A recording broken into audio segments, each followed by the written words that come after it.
काशीपुराधिपति भगवान भोलेनाथ की नगरी काशी से एक बार फिर आप सभी का स्वागत है। किसी ने ठीक ही कहा है, लोक भाषा तमाई के बानी में बा, ईदलानी उसारी मचानी में बा, घाम छाहे में सुख दुख परानी में बा, सौसे जिंदगी के खैचल चिन्हानी में बा। तो विषय तो आप समझ ही गए होंगे। आज बात करेंगे लोकगीत पर, और लोकगीत की एक खास विधा कजरी आज चर्चा का विषय है। और हमसे अपने ज्ञान को साझा करने के लिए हमारे साथ मौजूद हैं बनारस की सुप्रसिद्ध लोक गायिका श्रीमती सरोज वर्मा। तो सरोज जी, हमारे कार्यक्रम में आपका बहुत बहुत स्वागत है। सावन का महीना है और आपका साथ है, ऐसे में कजरी की चर्चा बहुत ही लाजमी है। तो सबसे पहले तो यही जानना चाहेंगे कि लोकगीत कजरी का क्या महत्व है और ये कितने प्रकार की हो सकती है। जी जी, लोकगीत में कजरी का बहुत ही महत्व है। हर विधाओं में कजरी जो है वो अपने चरम उत्कर्ष पे है। उसको रानी भी कहा जाता है। रानी कजरी मतलब उसकी जो गायकी वो होती हैं वो रानी कहा जाता है जी उसकी गायकी में।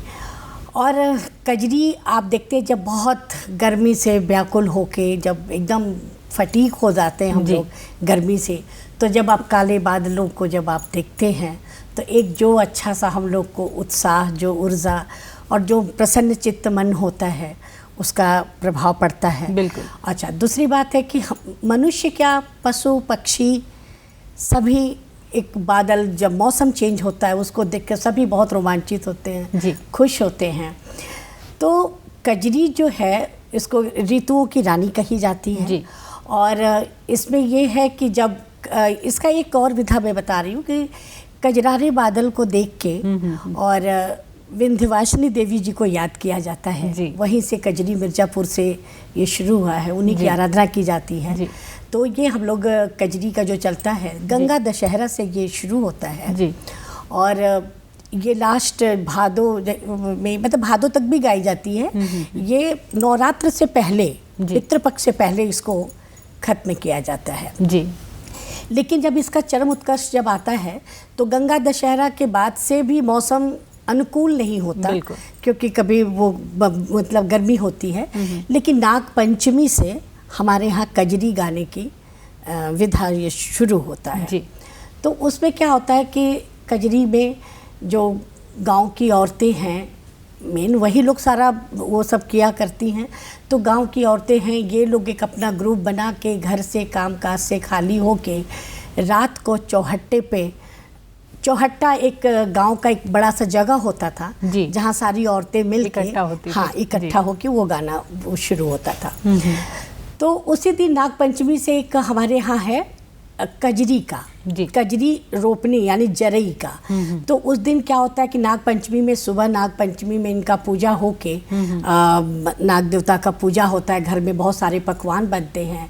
फिर उसके बाद वो औरतें होती हैं इनके करते हुए वो लोग जाती हैं गंगा नदी पे जाती हैं, वहाँ मिट्टी लाती हैं, वहाँ पे जौ को वो मतलब उस पर बोती हैं। अब वो जरई जो रोपा जाता है तो उसका भी एक शगुन होता है, वो गाते हुए जाती हैं और वो जरई को ये लोग मतलब कि उसमें करती हैं। फिर वो कुछ दिनों तक उसमें वो चलता रहता है। फिर इसके बाद उसी दिन ये लोग शाम को खूब गाना बजाना इकट्ठा होता है, लैया चना जलेबा जो भी होता है वो उस दिन जो है वो खाई जाती है। और इस प्रकार से शुरू हुआ है। लेकिन अब तो थोड़ी सी कमी हो गई है, वो पहले वाली बात नहीं है। लेकिन अब इसके प्रकार जो हैं, इसके प्रकार कई प्रकार के होते हैं, जैसे मिर्ज़ापुरी, बनारसी, धुनमुनिया, झूला, हिंडोला और निर्गुण कजरी भी गाई जाती है। अच्छा, जैसे हमारे यहाँ पे संस्कार गीतों में मृत्यु का भी महत्व, तो निर्गुण गीत इसमें भी ये होता है, निर्गुण कजरी गाई जाती है। और फिर यही लगभग विधा हैं। और इसमें जो है खूब झूमा, घर गांव में झूले पड़ जाते हैं और सब लोग झूला झूलते हुए अपनी आराध्य देवताओं के याद करते हुए औरतें मिलके गाती हैं, बजाती हैं।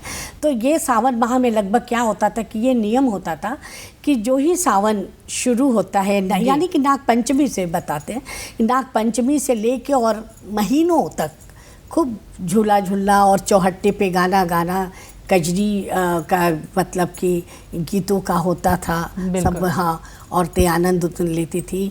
और उससे में ये भी होता था कि जो विवाहिता लड़कियां हैं वो मायके में उनको जाना होता है, क्योंकि वो जरई वो लोग रोपती हैं और फिर इसके रक्षाबंधन के एक दिन बाद जब कजरी का जब समय आता है तो वो जरई जो कान में लगाते हैं भाई को, और ऐसे करके तो उसलिए उनको जाना होता, महीनों महीनों भर वहाँ पे रहती हैं, उसका वो अपना घूमना फिरना और गाना बजाना ऐसा करके ये होता था। तो उत्साह, ऊर्जा, अपनापन, स्नेह, आध्यात्मिकता, सब कुछ का समावेश कजरी में हमें मिलता है जो है। तो कजरी की एक विशेष लय होगी गाने की जो है, और विषय भी विशेष होगा। तो किन विषयों को लेकर के या उसके सार में मूल में कौन सा विषय होता है जिस पर हम, जैसे पचरा में देवी गीत हम गाते हैं जो है, तो कजरी के विषय क्या होते हैं जो है? देखिए, कजरी एक अपने ढंग का एक धुन है जी, और यदि इसकी कजरी के धुनों पे और कजरी के बारे में चर्चा करें तो बहुत समय लगेगा, क्योंकि इसमें कजरी कैसे पड़ा है ना, इसमें कई मतलब लोगों के अपने अपने मत हैं। लेकिन सबसे छोटी सी बात यही है कि बस कजरारे देखते हुए जो कजला देवी हैं उन्हीं की हम लोग आराधना करते हैं, विंध्याचल। तो अभी ये छोटा सा हम लोग लेके चलते हैं, वही पड़ा। तो कजरी जो है एक अपने टाइप का ये एक धुन है जी।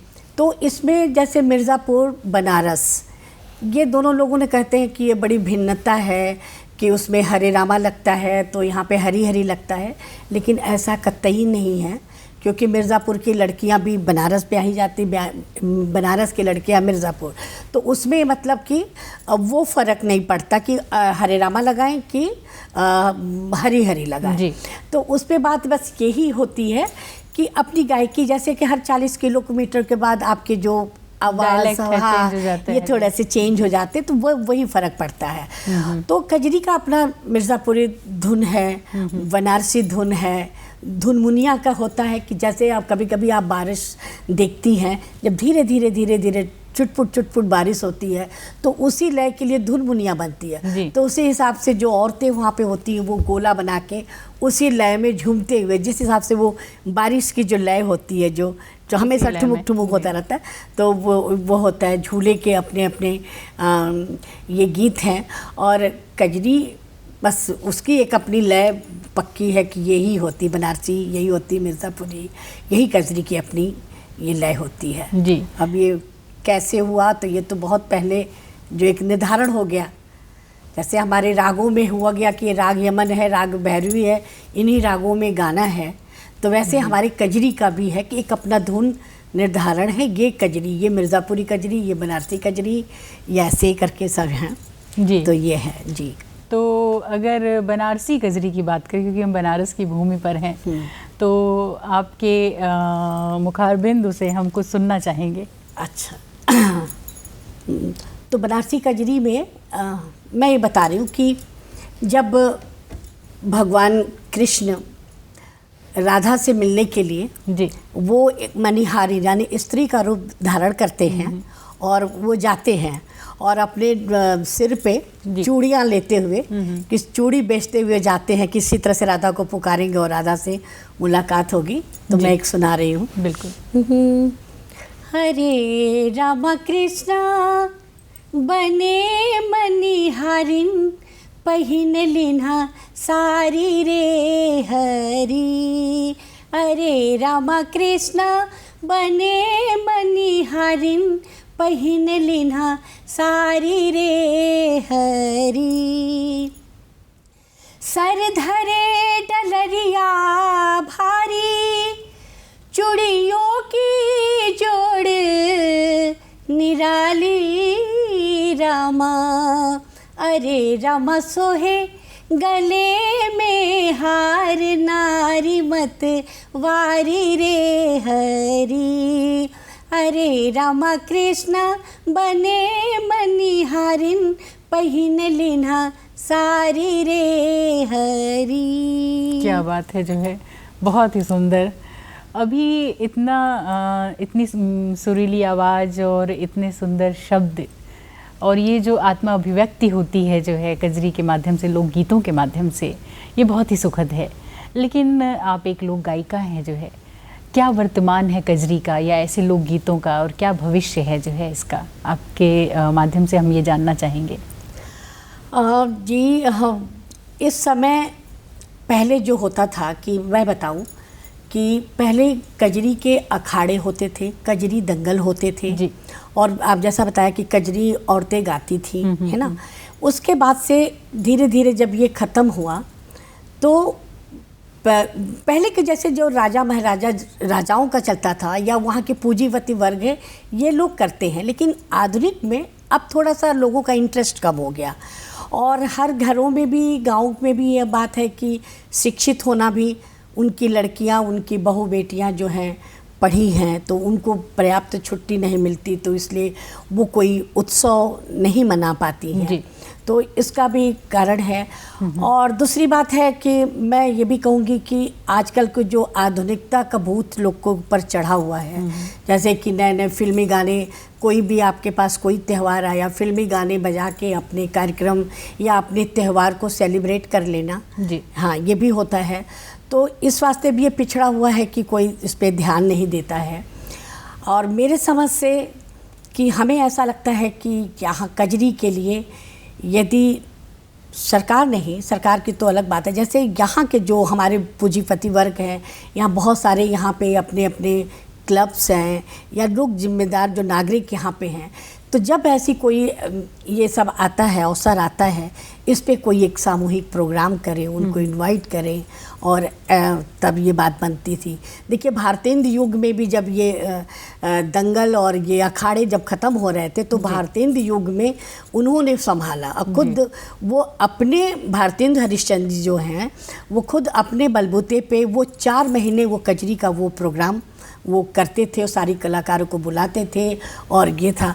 तो ऐसी बात है कि जो एक खुद साहित्यकार इसमें डूबा, तो ऐसे हमारे शहर में या देश में बहुत ऐसे लोग हैं कि इन चीज़ों को भी महत्व देनी चाहिए, और कलाकारों को बुला के, जो पुराने कलाकार हैं या जो जिनके पास ये थाती है, गांव से भी लोगों को बुला के एक आध बार ये करें, ताकि आधुनिकता में ये किया जाए और नए बच्चे, जनरेशन के बच्चे ये जाने कि कजरी क्या है।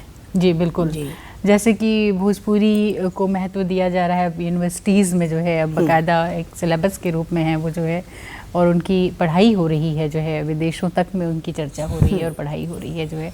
वैसे ही आशा करते हैं कि ये लोकगीत भी जो है अब चलन प्रचलन में लोगों के और सोशल मीडिया के माध्यम से भी अब ये काफ़ी सराहा जा रहा है। हमारे लोकगीतों की एक विशेष ये परंपरा रही है, एक विशेष बात रही है कि इसे प्रकृति से जोड़ करके हमेशा रखा गया जो है। तो किसी न किसी माध्यम से इसमें प्रकृति का जिक्र आया है जो है। कजरी में भी जाहिर है कि प्रकृति है जो है, उस पर हम चर्चा करना चाहेंगे। जी। तो ऋतु गीत जो होते हैं ना, ये सब ऋतु गीत हैं, ये सब प्रकृति से ही जुड़े हैं।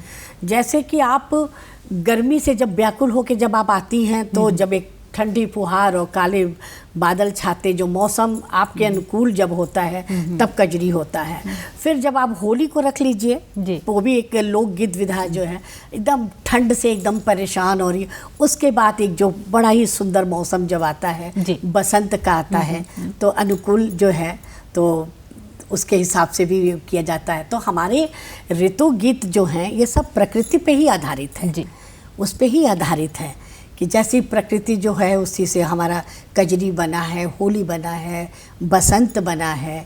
कजरी में तो इतनी विधाएं हैं कि 12 मासा, चौमासा, 6 मासा, है ना, बहुत सारे चीज़ वो गाए जाते हैं। तो प्रकृति से ही सब ये ऋतु गीत जो है वो प्रकृति से ही जुड़ा होता है। जैसे बादल, जैसे प्रकृति का मौसम, उसके हिसाब से गाए बजाते हैं।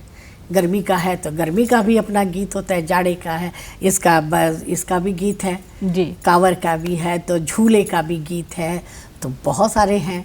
होली में आया तो बहुत सारे मतलब इस तरह से गीत होते हैं जी, कब क्या गाना है, कब क्या हमारे अवसर है। तो प्रकृति को देखते हुए ये गीत बने हैं और लोग गाते बजाते हैं, आराधना करते हैं हम लोग।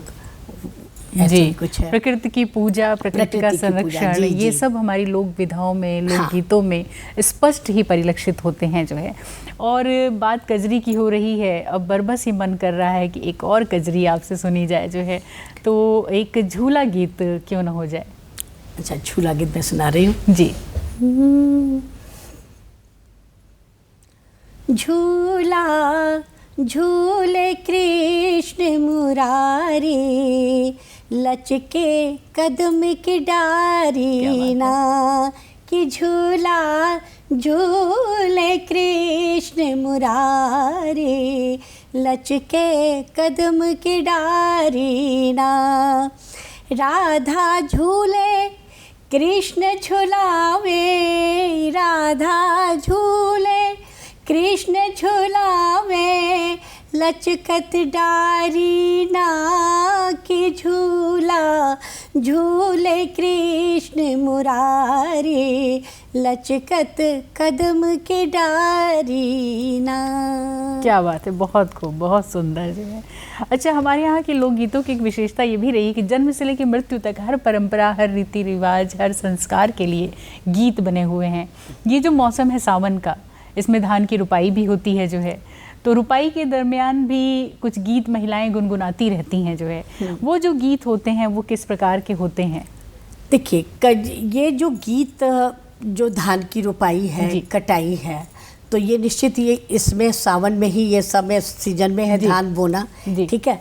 कटाई का तो खैर अभी बाद में होता है, तो बोने का होता है। तो ये मौसम के अनुकूल ही मैंने बताया ना कि लोग गाते बजाते हैं, तो ज़्यादातर कजरी गा लेते हैं, और नहीं तो देवी की आराधना करते हुए देवी गीत गा लेते हैं, या कभी सास का, ननद का, या किसी की मजाक करते हुए गाते हुए, जैसे अपने को थोड़ा रिलैक्स करने के लिए कि ये बोझा ना हो और हंसते मस्त करते हुए काम मेरे बहुत हल्के हो जाए, तो इस वास्ते इस गीत को गाते हैं। तो जैसे कि एक कजरी धान रुतु से मैंने एक गाँव में एक औरतों को सुना था कि तिजिया बीत गईल कुल बोरनु, तिजिया बीत गईल कुल बोरनु, अरे छिटिया अब न पठवल ना, पायल खरीदला बिछुआ खरीदला, पायल खरीदला